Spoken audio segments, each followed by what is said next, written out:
right, welcome to this question and answer video, number 5, answering your questions about meditation. Let's get started. First question, thoughts talk to themselves? I don't know if they talk to themselves, they're just thoughts. The question when I ask, what are thoughts talking to, isn't a question to be answered, right? It's not to be like, oh, thoughts talk to themselves, got it. No, it is to point your attention towards what we think is being talked to. What is it? And thoughts simply can't go there. It's not a thing, it's not a no thing. What? That's for you to see. The truth is that usually we feel to be centers of consciousness, centers of awareness that creates thinking. We think to be the authors of thought, that we are something behind our eyes and in between our ears that thinks. And this question is a challenge to that. Well, if it's there, if there is something that thinks, where is it? You can find the breath with attention. Can you find this one that thought are talking to? What do you discover? It's a question for you. Day by day, it's making so much more sense. I had a question, but I have forgotten it. Maybe that's the unlearning kicking in? The attentive mind. Is that what we have to use to find the observer? How do we use programming to find who or what we really are and why we are here? Well, first off, we're not here to find out why. This why question is a product of thinking, right? Like, why does this happen? Why does that happen? It's a question for science, really. It's a way to make a model of reality. And meditation isn't about engaging in that model. It's not about engaging in how we can talk about the world, but we can make sense of the world. It's letting go of that entire process. It's leaving the thinking alone. So we're not answering questions of meaning here. No why. But also programming, attention itself isn't necessarily programming. Attention is an aspect of our mind. For example, I can ask you right now to feel your left foot. Go ahead, just bring your attention to your left foot. Then you can move that to your right foot. Then move it up to your right ear. So we can move this attention. It's more like a limb. It's an aspect of our mind. It's not so much a product of our society or programming. It's just what your mind can do. And the reason I call the attentive mind is that meditation really is simply a matter of attention. We just pay too close attention all day long, incessantly, to the chatter in our head all the time. And so when I ask the question, what is the chatter talking to? What are you? It's not finding your true self. It's not finding something. It's leaving that alone. It's as Sri Ramana Maharshi says, it's a question to dissolve the questioner. There's no replacement there. It's not a thing you do to get something. Don't seek it. The attention is just coming back to paying attention to what already is before thinking arises. Before this next thought arises, what's happening? I don't know about other women who have had emergency C-sections, but concentrating on the lower belly is pretty triggering. For me, rise and fall of some area north of there is better. Yeah, you just focus what you find comfortable. Just anywhere to bring your attention away from the chattering box of your head, you know? Like the words and the conversation going on all the time, bring it somewhere else. You can even bring it to sound. I've been trying to do that a little bit more lately. Sound is just a wonderful thing to bring our attention to, but really anything in this moment. You don't have to focus on the lower belly. There's nothing special about it. It's just the way I've learned. And it's nice because it feels like it's far away from the head. And so there really develops this feeling of I'm up here pointing direction, pointing my attention downwards. And then we can turn back later and say, okay, well, what is it that's pointing direction? Is there really a there? right? Like we all feel to be in our heads, directing our attention. That's why the breath is kind of useful. Or I mean, the lower belly is kind of useful because it can feel like you're sitting above it.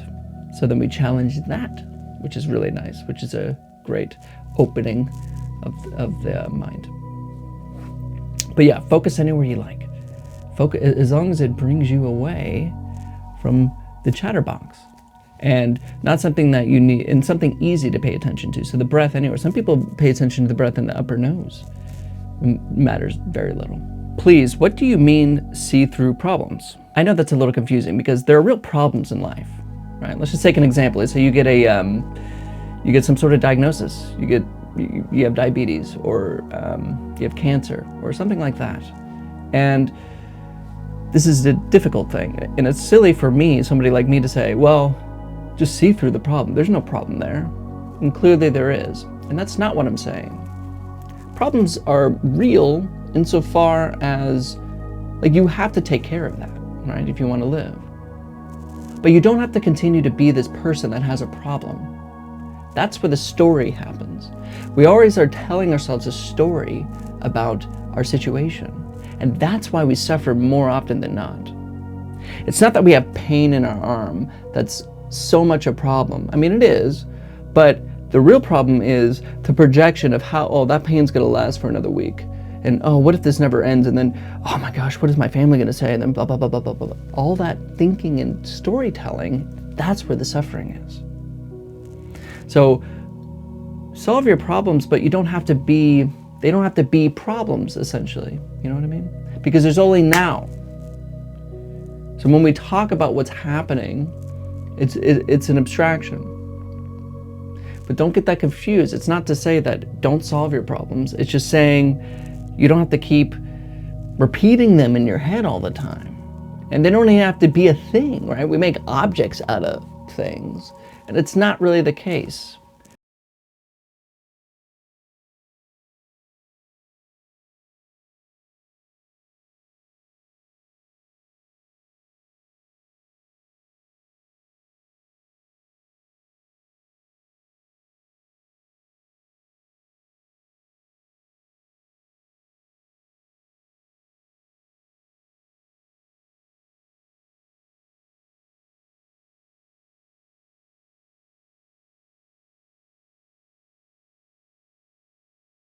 I believe you mentioned before that you practiced non-dual meditation for years and then moved away from it.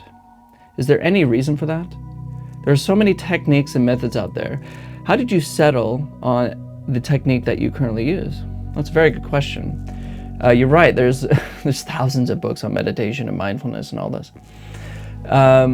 What I originally started with, which a lot of people do, is I listen to a lot of talks, like non-dual talks, Advaita Vedanta, or people like Eckhart Tolle, or Muji, if you see online, Rupert Spira. Now, these people may have wonderful insight into the nature of mind, which I think they do, but what people do is they go to these talks, and what I did for a long time, so I would just listen to these talks and just, do this non-dual thing and like be like, okay, there is no outside, there's no inside. Where's the dividing line between outside and inside? Well, I'm just here. Well, that's it. Everything's complete. Boom. But it wasn't stable. It wasn't stable. And so I just basically accumulated talks. Like I have playlists on YouTube of my favorite spiritual talks, and they became my source. I wasn't able to actually be, when I didn't have internet, where did my spiritual practice go?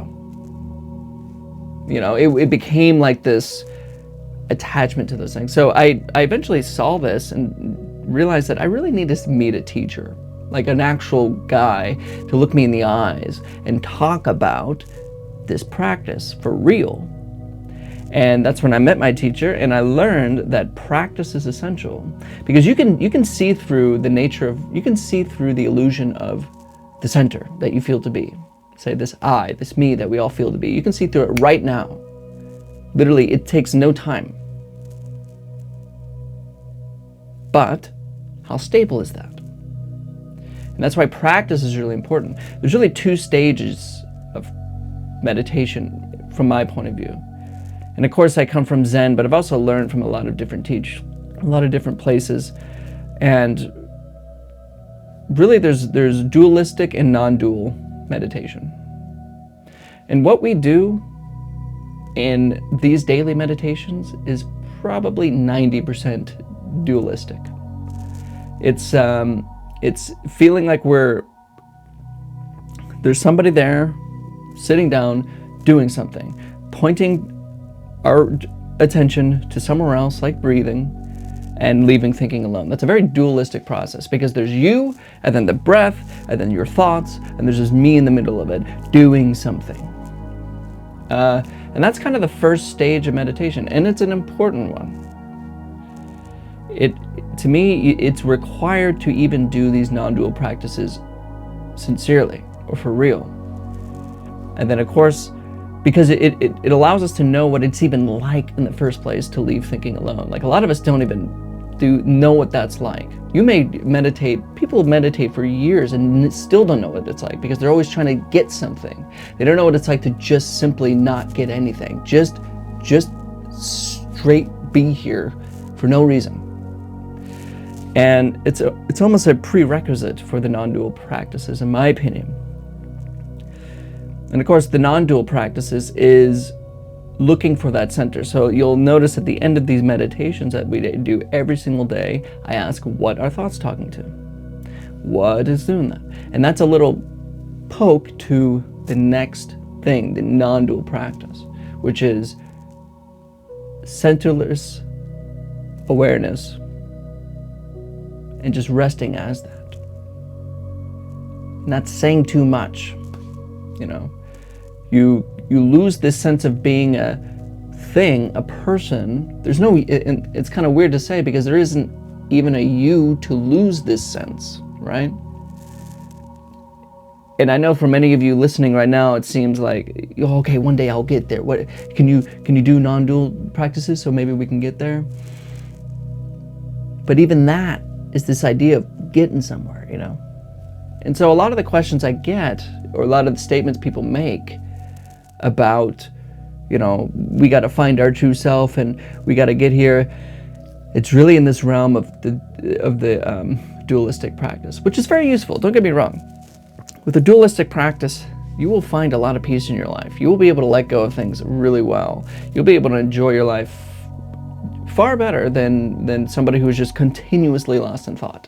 Don't get me wrong. It's not like one's better than the other, but there is this depth that happens with the non-dual. It's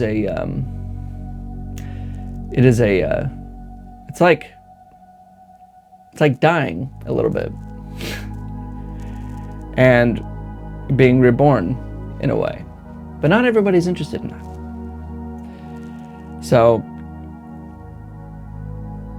maybe I've said too much, but yes, non-dual practice I started out with, but I was just basically in this talking shop, just accumulating beautiful talking points and not practicing. So I met a teacher who taught me how to sit alone for days and days, do retreat practice, do community practice. And that's what changed everything. It allows you to stabilize the insights right here and now. I love your meditations and your little lesson at the end. Must we try to be aware when we are having fun with friends? I often try for an instant and I am there, then I drift.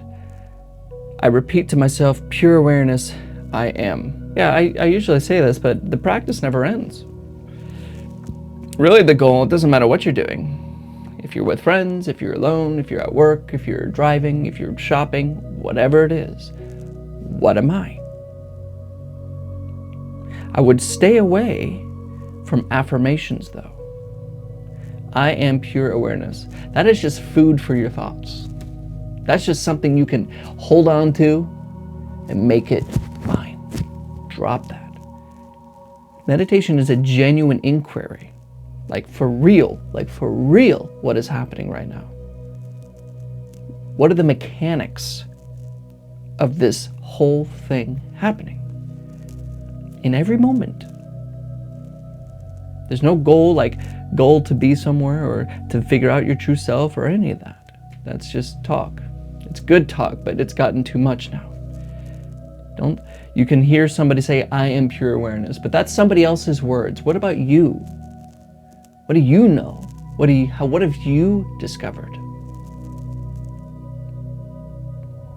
We're not giving ourselves belief systems to repeat to ourselves. That's not practice. That's talking. What says I am pure awareness? What says that? Look, isn't having fun with friends a way of being in the present at that particular moment? It could be even a sort of meditation if we see it that way. Watching movies can be a meditation. My teacher's teacher would love movies and would talk about that when you're in a movie, when something sad happens on the screen, you're sad. And when something happy happens on the screen, you're happy. You're just completely present and there. And there's really when you're really in the movie, there's no sense of a self. There's just the movie, right? But again, practice never ends. So it's not just time with friends, when you're having these flow states or whatever, but be careful, because you can be kind of lost in thought, lost in the drama of talking crap about other people, or worried about politics and getting deep into a conversation, which is fun, but it's unless you're noticing the nature of your mind in the moment, it's not practice. Unless you're noticing that there's this clear awareness of everything that isn't touched by anything, that is the same as everything, it's not practice. So you can use anything as a practice. In fact, you should use everything as a practice, not just time with friends, but everything you do. What am I? Look. Thank you. I look forward to your daily meditations. When I do them, I repeat to myself affirmations to stay in concentration. E.g., I pay attention to details. Is that okay? This is actually the same person I just answered about not doing that. Affirmations are thinking. They are thoughts. We're also not concentrating. Now, you may use that word differently, so just be careful. If in the Western American way of saying it, concentration means something totally different than what the Buddha said about concentration, or Eastern religions say about concentration. But we're not focusing on the breath. We're not trying. We're just letting it happen, letting it all happen. You're not trying to force your mind into anything. It's not about, I am pure awareness. I am this, and come back to the breath. Okay, now come back to the breath. What's doing this talking? It's still an attachment to thinking. When that happens, the moment a thought says, come back to the breath, what sees it? What was there? What is it talking to? Turn your awareness back. What is it? What is it?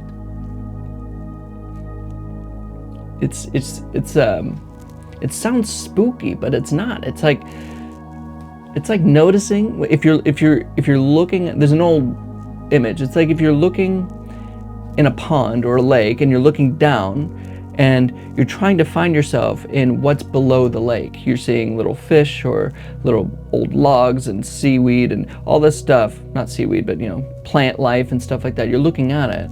But then somebody comes up and says, no, look here, and they tap on the surface of the water. Then you can see, you're looking through your reflection, then you can see the reflection. It's that kind of thing. When we feel like we're this separate self in a world, it's the same experience of being no self with no world. Sounds crazy, but it's just as simple as you see the optical illusion of the vase. It's a black and white photo, and you can see this white vase in the middle. But then if you kind of just barely shift your perspective, boom, it's two faces. And then you can go back to the vase, and then boom, it's two faces. But there's something that remains between both of those. There's something, but when you see the two faces and you see the vase, you see the two faces and then you see the vase. You can't see both at once, but there's something that remains that doesn't change. So forget the affirmations. Look What am I? Genuine practice. Don't force your mind into anything. I find myself wandering on self-talking in my mind, where I imagine pretending to be better than someone, which I find it is self-deception. How can I practice to just stop the voice? You can't stop the voice. Don't stop the voice. Don't do that. The voice will never stop. Sorry. But why do you have to pay so close attention to it? It's like saying there's birds outside the window right now, and I hear them. It's like, I can't be happy until those birds shut up.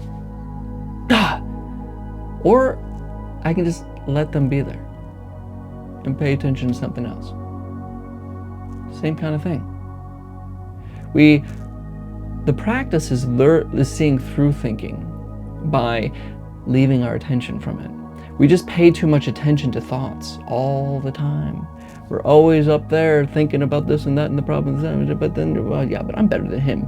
He told me that, but I'm actually better. And then you imagine stories, you make up these brand new stories about, oh, when I get there, I should have said that, or yeah, just wait till one day, I'm just better, and then I got his girlfriend, and then he can't do, just, it never ends. Now, the practice of meditation isn't stopping that, it's letting it happen, and just kind of stepping back. Being like, oh, and just watching that happen without judging it. Just being like, there it is, okay. Stupid piece of shit.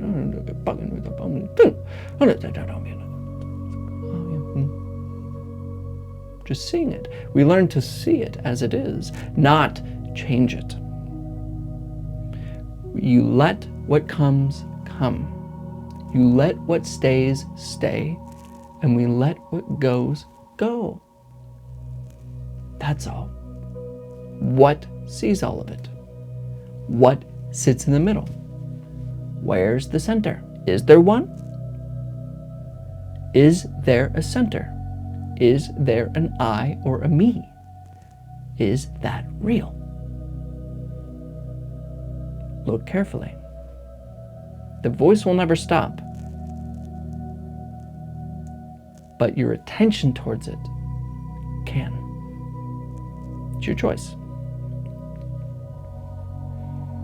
Oh, and how to practice doing that is, of course, what we do in meditation. What we do in my daily practice, our daily guided meditation. We just begin with some mindfulness. Bring your attention down to something that you can pay attention to, like the breath.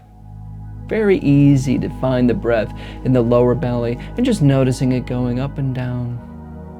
And then you start thinking about this problem, and then and then you're like, yeah, okay, there's this, thinking. And you say, let it go on, and then you just come right back to the breath. As that thought's getting all mad and angry and going on, but you're right down here.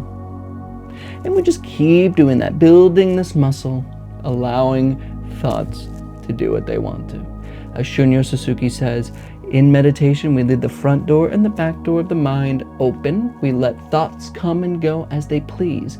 Just don't serve them any tea, because then they will want to stay. Let it go. Just breathing. That's the practice in the beginning. Thanks for yet another day of meditation, Nathan. I've been meditating for over 10 years, and this channel has brought some freshness into my practice. Question. What did you mean with we are not one with the universe, but experientially we are one? I didn't quite understand that. I'd like to hear more about it. Yeah. A lot of people, and this is, I think, a big problem with meditation circles, is that we take what we experience and say, that is therefore true of the world. Right? So I just have to make that clear, because I am not here giving you belief systems, and meditation is not a way to understand anything about the nature of reality, right? But it is a way to understand the nature of your mind, which, yes, you can say that's an aspect of reality and therefore we're learning about, but it doesn't mean you understand quantum physics better because you meditate. And there's a lot of Eastern, there's a lot of Indian, there's a lot of Western people who make these claims. You know, like, so to say like, I am the universe, I could also make separate arguments objectively about that, but I'm talking solely about your first person point of view. There's an ontology there. There's something we can know about experience itself. And it doesn't translate into what is. So because you may experience yourself as a soul or some light being or whatever, doesn't mean you are indeed a soul in light being, right? Just because you can imagine, or there's nothing about closing your eyes that will give you insights into science. That's the point I'm making. This is a secular channel, and I think a lot of meditation things mix these up a lot. They say, oh, I am one with the universe, therefore I am the universe, and that is a fact about science. Or I have been, like my teacher once told me, I have been before Adam and Eve, right? Which actually makes sense when you really, really stay with this moment. From an experiential point of view, not in reality, right? So that's what I'm trying to make this dichotomy, that what we are doing here is solely about our experience from our first person, and it doesn't translate as fact or scientific data that we can therefore believe in and tell. I mean, we do that anyway, but I think it's a mistake to do. It's a mistake to say, I am the universe, and that is absolute true. Now, I can make a separate argument that you are the universe, because you are, I think. Because how are you not the universe? It doesn't make sense. Are you some separate thing in the universe? No, that doesn't make sense. But yeah, trying to make that dichotomy. What you experience in meditation isn't fact about reality. Okay? There's just two things. One's first person, one's not. One's ontological. Thank you, Nathan. Can you share some tips and advice on how to expand my daily meditation routine? For example, would you recommend to build up the morning practice, or maybe better to also start an evening routine? Doesn't matter, morning or night. The best thing with a regular meditation practice is if you do it kind of consistently at the same time of day, or you do it after certain things you do during the day. So personally, I'll do my meditation after I edit these videos. So I'll wake up and I'll edit some videos, drink coffee, and then I'll practice. And then I'll shoot a video, and then I'll practice. And doesn't matter exactly what the time of day is. I just know that I'm doing it at that time. So with a genuine meditation practice, or to start a consistent one, you want to just find something that works for you wherever you feel the most awake during the day, and just do it consistently. Just make sure you're doing it regularly, and also do it alone. It's a lot better to do it without internet or music or anything like that. Just find out what you are by practicing by yourself. Thank you, Nathan. Yeah. What do you think of loneliness? How do you approach loneliness? I don't know if you are single. Loneliness is something I didn't experience really for a while until I moved to a different city. I moved from across the country, and I did it alone. I had one friend in this new city, and actually when I started the Attentive Mind is really when a lot of that was happening. About 2 years ago, almost 3 years ago now. Yeah, the loneliness is difficult. You feel this deep sinking feeling in the chest that doesn't seem to go away. And even with practice, I would be practicing, it just seemed to always be there. Like, not having people to talk to was very hard. And if you're going through that, I feel for you. I absolutely do, because it is not an easy thing to feel. And just know there's a couple things. Yeah, and I was single. I'm not single anymore, but I know what it's like to just have no one around. So you can do two things. You can let it cause you suffering.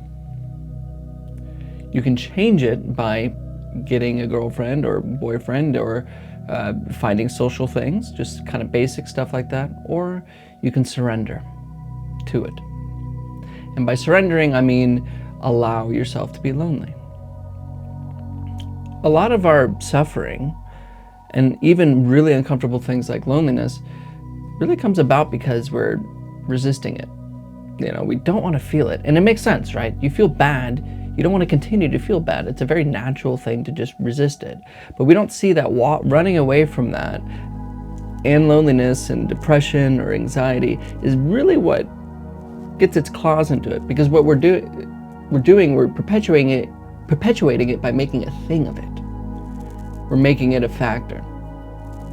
We're saying that's an object, loneliness. And so what I did, of course, was deep practice. I decided to go even more alone and do retreats where I didn't talk to anyone. I didn't read books, and if you want to see a video on that, you can just message me, and I made a video about it on my channel. But yeah, where you're very alone, just go lean into it and really find out, what are you? Really use it. Whatever's bothering you, that's your teacher. And remember, it will pass. And there are things you can do to make it better. You can reach out to people. There's just basic things that you can do, and it really does help to reach out to people and to find people who are interested in the same kind of things you are, or even if it's video games with a friend online, whatever it is, you'll find it, and it will pass. Just don't. The idea that it will perpetuate in the future makes it worse. And then there's also anxiety. If you're thinking about it too much and you're like, oh no, I'm thinking about it too much, don't do that either. You can also approach it with curiosity. What is it? Where in the body do you feel it? And when you feel it, you put this word, loneliness. Okay, well, where is it? What is it? How does it feel? Like, what is it? Use it. What is it? And then, what feels it? It will pass. Just practice. And remember, you're never alone, because there you are. You're right here. I'm really enjoying your videos. You mentioned previously that these meditations are not spiritual, but today you mentioned God. Interested to know why. Not a criticism, just an observation. Keep up the great content. A lot of the times I'll use religious talk, like in quotes. Like I'll use the quote a lot from Rumi. It was, God speaks in silence and everything else is a bad translation. Kind of the way that Einstein used the word God, not necessarily belief, but just kind of the mysterious reality that we all are, It's just a big mystery of the fact that anything's happening at all. But you're right, it's still secular. I'm not promoting religious beliefs, and maybe I should be more conscientious about using those words, because that is not what we're talking about here. There's no spiritual, no supernatural, nothing like that. It is maybe when I use the Rumi quote, which is usually when I use that word, I should probably say this moment. I'll say this moment speaks in silence, and everything else is a bad translation. But thank you for pointing that out. I'll be more conscious about saying that, because it's true. I don't mean it in a spiritual way whatsoever. What is the idea behind keeping your eyes open? Just curious. When you keep your eyes open, it's just another tool to help you during practice. So when we kind of glance down to the floor, and when you notice that you're not noticing the floor, when you don't see the floor, you're probably lost in thought. It's the same thing like not paying attention to breath. Oh, I'm probably thinking. You can notice that you're lost in thought, because as my teacher's teacher would always say, when you're thinking, you lose your ears, you lose your eyes, you lose your mouth, you lose everything. You're just in thought. And then you come back like, so eyes is just another thing. It's also an attitude thing. Practice isn't about closing anything off and going inside or going deep and like trying to hide from the big bad world. That's not the case at all. We're actually opening up, allowing everything to be just as it is and not demanding a thing from it. So eyes open is just more of that attitude of whatever is. I'm here.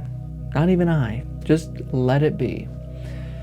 And also, third reason, we want to blur the line between a formal meditation practice and the rest of our life. We don't want to have meditation be this little time for this area of my life here, and then I go on the rest of my day. We want that to be translated throughout everything. So keeping your eyes open, your eyes are open during the day. You're working, you're cleaning, you're doing this, you're going to this, and your eyes are open. And we don't need to have to close our eyes to practice. So a lot of people get in this idea that practice or meditation can only be done when you're sitting cross-legged, and it's not. Practice never ends. So keeping your eyes open helps with that translation, that transition, blurring it. Hello, Nathan. I have a question today about my personal practice. I usually practice at the end of my day, usually before going to sleep, around 2 to 3 a.m. at night. My family is really concerned about me meditating at this hour of the night. They say there might be negative effects on my mental and spiritual health due to orthodox beliefs that negative energies are more active at night and might affect me. They advise me not to meditate at night, but I don't listen to them. And I say that I don't see any negative impacts on myself since I've been practicing mostly at that time. So is there any validity to their argument? Should I continue with my current routine, or will there be any negative impact? The question really is, do you believe that there are negative and spiritual energies? I don't. And I'm one who grew up with a grandfather who was an exorcist, who told me that if I listened to the static of a TV too long, then the devil may try to contact me through it. I'm the one person in my family that I would say isn't religious in that sense. I don't like to give my beliefs away too much, but my family worry about me meditating because they think that I'm opening the door for the demons to come in, or I'm opening the door for for negative energies. If it's not a thing, it's not a thing. Like, I wouldn't worry about it. If you're not having any problems, then it's probably okay. And you're not going to hear anything from me. It doesn't matter what time of day. Why would spirits pick a time of night to come out? What does that even mean? So I'm not trying to downplay people who are religious or believe in spirits. I'm not saying that you shouldn't believe in things, like believe what you want, but from my personal perspective and from my experience, this is literally not a factor. Nothing spiritual is a factor to your practice, period. If we see and look out problems, how can we resolve them? Thank you. Not sure what you mean by that. Maybe you're asking, and correct me if I'm wrong, but maybe you're asking, if we see through our problems, how do we solve them? It's the same thing I said earlier. You don't have to play this perpetuation game and this story game of your problems. Solve them. You need a treatment, go get the treatment. But before the treatment, don't be worrying and up all night about the treatment and wondering what's going to happen if the treatment doesn't work, or if it does work, or what if this goes wrong, and then what if that, but then what if my family doesn't do that, and but where's the money going to go anyway? That's what I'm talking about. As the Buddha said, and no, it's not spiritual, but as the Buddha said, just because the body is sick doesn't mean the mind has to be sick as well. The question is the only thing that remains, and when it is so, everything else passes, the sound, the thoughts. But then there is a jump. The narrative has started again. Why is that so? The narrative never ends. And it's not the narrative that has started again. It will always continue. The thoughts and the thinking and the worried about this problem and that problem and the things that I gotta do in my story, my life, my problems, my ills, my wants, that will continue. It's your attention to it. That's what happens. When you notice it, you just come back. Leave it alone. If you see the narrative and you're following it, then you're just lost in thought. That's why learning a bit of mindfulness, attention with the breath, is a wonderful way to begin practice, is to build that mindfulness muscle, to see when thought is just thought, rather than being completely bamboozled and taken over by them. Yeah, so the jump is you paying attention again to thinking. Come back and do that again and again and again. Do it every day and you'll learn. You'll build this muscle of being aware of when thinking happens, and you don't necessarily have to get involved in it. All right, that was the last question. Thank you everyone for showing up. As always, it is an immense pleasure, an immense honor, really, to do this with you. I hope the Attentive Mind grows and reaches more people.